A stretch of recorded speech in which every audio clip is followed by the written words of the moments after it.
আসসালামু আলাইকুম প্রিয় দর্শক, জানিয়ে দিব এখনকার আলোচিত সকল দেশীয় খবর। শুরুতেই জানিয়ে দেব সংবাদ শিরোনামগুলো। হাতিয়ায় বিএনপি এনসিপি সংঘর্ষে আহত 12। দিল্লি নয় পিন্ডি নয়, তাকে আবারও লন্ডন পাঠাতে হবে বললেন রাশেদ প্রধান। প্রতীক দেখে নয়, প্রার্থীর যোগ্যতা বিবেচনা করে ভোট দেবেন বললেন রুমিন ফারহানা। জানাবো কুমিল্লা নামে বিভাগ হবে বললেন ড শফিকুর রহমান।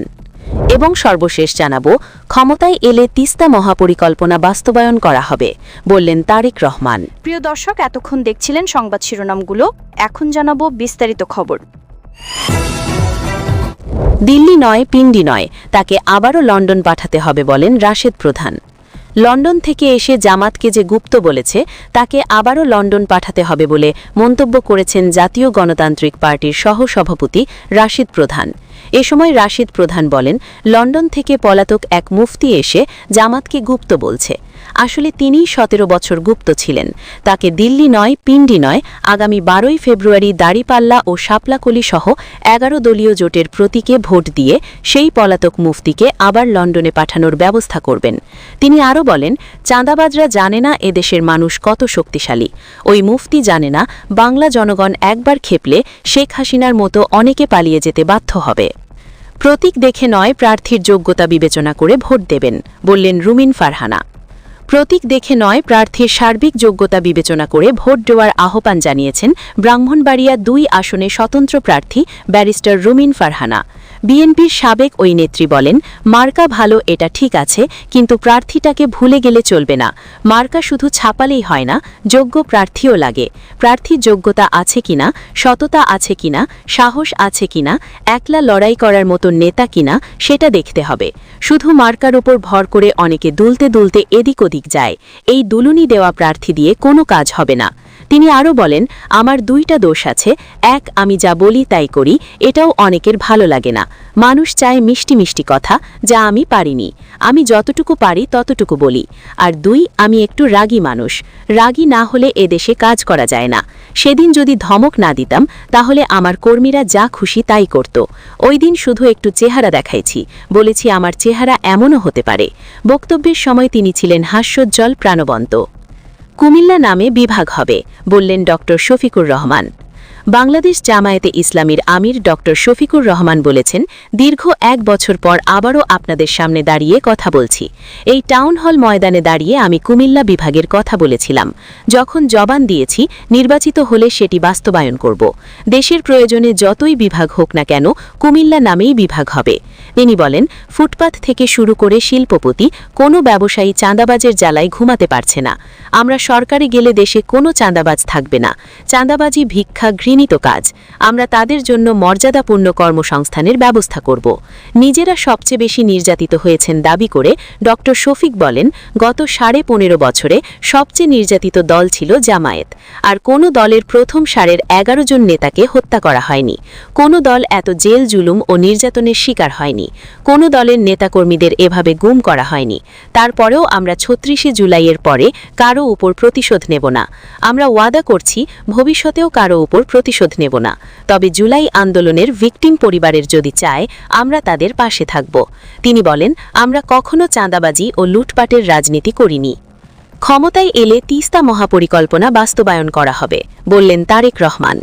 বিএনপি চেয়ারম্যান তারেক রহমান বলেছেন, রংপুর অঞ্চলের উন্নয়নে তার সুস্পষ্ট পরিকল্পনা রয়েছে। এটি একটি কৃষি প্রধান এলাকা এবং এখানকার প্রধান সমস্যা পানির সংকট। এই সমস্যার সমাধানে সর্বপ্রথম শহীদ রাষ্ট্রপতি জিয়াউর রহমান উদ্যোগ নিয়েছিলেন এবং তিস্তা ব্যারেজ খননের কাজ শুরু করেছিলেন। ইনশাআল্লাহ বিএনপি ক্ষমতায় এলে তিস্তা মহাপরিকল্পনা বাস্তবায়ন করা হবে।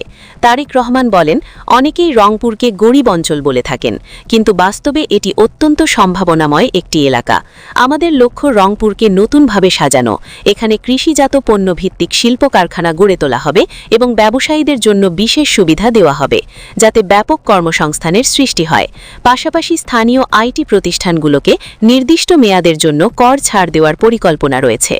উপস্থিত জনতার উদ্দেশ্যে তিনি বলেন, আমরা আমাদের পরিকল্পনা আপনাদের সামনে তুলে ধরেছি। এখন আপনাদের পরিকল্পনা কি? জবাবে জনতা ধানের শীষ বলে স্লোগান দিলে তিনি সবাইকে ফজরের নামাজ আদায় করে ভোট কেন্দ্রে গিয়ে ভোটাধিকার প্রয়াণের আহ্বান জানান।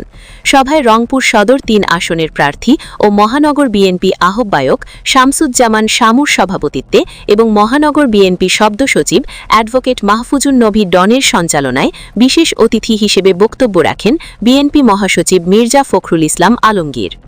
হাতিয়ায় বিএনপি এনসিপি সংঘর্ষে আহত ১২। নোয়াখালীর হাতিয়ায় ফেরি উদ্বোধনের অনুষ্ঠানে স্লোগান দেওয়াকে কেন্দ্র করে বিএনপি ও এনসিপি নেতাকর্মীদের মধ্যে সংঘর্ষের ঘটনা ঘটেছে। এতে উভয় পক্ষের রিট পাটকেল নিক্ষেপে অন্তত ১২ জন আহত হয়েছেন। বিকালে উপজেলা হাতিয়ার নলচিরা ঘাট এলাকায় এ সংঘর্ষের ঘটনা ঘটে। এদিকে ভোলার লালমোহনে নির্বাচনী প্রচারণাকালে পৌরসভার ১১ নম্বর ওয়ার্ড বিএনপির সাধারণ সম্পাদক মোহাম্মদ বজলুর রহমানের উপর শুক্রবার হামলার অভিযোগ পাওয়া গেছে।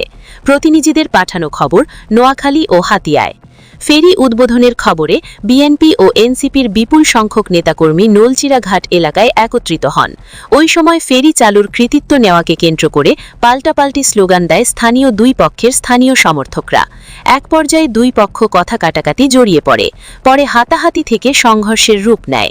সংঘর্ষ চলাকালীন এলাকায় উত্তেজনা ছড়িয়ে পড়ে ও উভয় পক্ষের নেতাকর্মীরা আবারও পাল্টাপাল্টি স্লোগান দিতে থাকেন। এ সময় কোস্টগার্ড, নৌবাহিনী ও নৌ পুলিশ লাঠিপেটা করে পরিস্থিতি নিয়ন্ত্রণে আনে। তখন অনুষ্ঠানে আসা হাজারো উৎসুক মানুষ দিক বিদিক ছুটে আত্মরক্ষা করতে চেষ্টা করে। তবে তাৎক্ষণিক আহতের নাম ঠিকানা জানা যায়নি।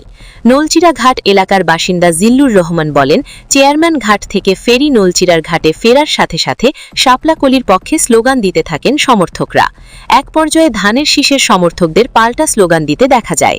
তখন ফেরির ক্রেডিট নেওয়াকে কেন্দ্র করে দুই গ্রুপের মধ্যে মারামারি হয়েছে। এদিকে সমর্থকদের উপর হামলাকারীদের ২ ঘণ্টার মধ্যে গ্রেপ্তারের দাবি জানিয়েছেন নোয়াখালী ৬ আসনে ১১ দলীয় জোটের প্রার্থী এনসিপির সিনিয়র যুগ্ম মুখ্য সমন্বয়ক আব্দুল হান্নান মাসুদ। অন্যথায় তিনি নির্বাচনের মাঠ ছাড়ার হুঁশিয়ারি দেন। বিএনপির পক্ষ থেকে হামলার অভিযোগ অস্বীকার করা হয়েছে। বিএনপি সাংগঠনিক সম্পাদক ও নোয়াখালী ৬ আসনের সাংসদ মহোদয় মাহবুবুর রহমান শামুম গণমাধ্যম কর্মীদের বলেন, ফেরি চালু হওয়া হাতিয়াবাসীর দীর্ঘদিনের স্বপ্ন। উদ্বোধনী অনুষ্ঠানে অংশ নিতে গেলে এনসিপি সন্ত্রাসীরা বিএনপি নেতাকর্মীদের উপর হামলা চালায়। আমরা এই ঘটনার তীব্র নিন্দা জানাই ও দোষীদের দ্রুত গ্রেপ্তারের দাবি জানাচ্ছি। এ বিষয়ে হাতিয়া থানার ভারপ্রাপ্ত কর্মকর্তা মোহাম্মদ সাইফুল আলম বলেন, বর্তমান পরিস্থিতি পুলিশের নিয়ন্ত্রণে রয়েছে, তবে এখনও আহতদের সঠিক সংখ্যা নিশ্চিত হওয়া যায়নি। পুলিশ ঘটনাস্থলে রয়েছে। সকালে পৌরসভার ১১ নম্বর ওয়ার্ড বক্কিবাড়ির সামনে প্রতিপক্ষ বিটিভি প্রার্থীর পক্ষ হয়ে বজলুর রহমানের উপর উপজেলা কৃষক লীগের সভাপতি মোখলেস বকশি ওই হামলা চালায়। এ বিষয়ে সহকারী রিটার্নিং অফিসার লালমোহন থানাসহ সংশ্লিষ্ট দফতরে অভিযোগ করেছেন মোহাম্মদ বজলুর রহমান। তিনি লালমোহন উপজেলা স্বাস্থ্য কমপ্লেক্সে চিকিৎসা নেন। অভিযোগে বলা হয়, শুক্রবার সকালে বিএনপির পক্ষে ধানের শীষে প্রতীকে নির্বাচনের প্রচারণা করেন তারা। এই সময় পৌরসভার ১১ নম্বর ওয়ার্ডে জামায়াত সমর্থিত ফুলকপির প্রার্থীর পক্ষে উপজেলা কৃষক লীগের সভাপতি মোখলেস বকশি তার উপর হামলা করেন। প্রিয় দর্শক, এই ছিল এখনকার গুরুত্বপূর্ণ নিউজ। আরও গুরুত্বপূর্ণ নিউজ নিয়ে ফিরছি কিছুক্ষণের মধ্যে। নিউজগুলো সবার আগে দেখার জন্য এই চ্যানেলটি সাবস্ক্রাইব করে আমাদের সাথে থাকুন। ধন্যবাদ।